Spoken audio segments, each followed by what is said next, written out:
Hey guys, Steven here from CAD/CAM Solutions. Today we're drawing an M36 bolt. First we open up SOLIDWORKS, then we go and open up a new part.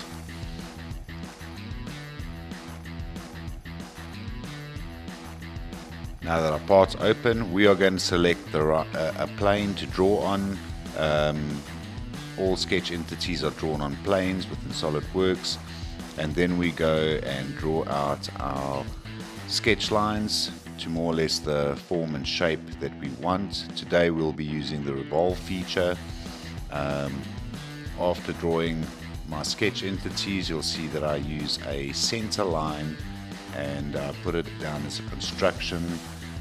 Pull my back line there to snap onto the center line, and that gives me, when I dimension all my entities, diameter values instead of radius values.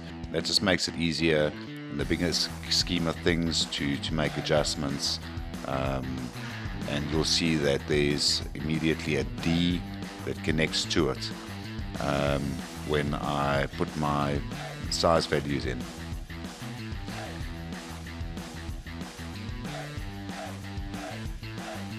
Okay, now we're just going to quickly dimension the lengths of each entity.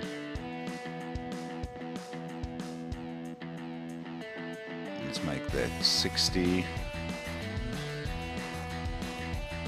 Let's make that 7.5. Okay, let's quickly get the angle there. No, wrong.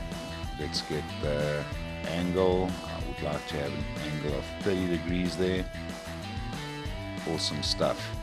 And now our sketch is fully defined. You'll see that all the blue lines went black. That means that it is fully defined. And now we're just going to revolve it around the center line. And Bob's your uncle, there is our model.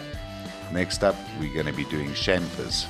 We're not going to be covering it in this video, but rather I want to tell you about our awesome special that we're running for the month of November.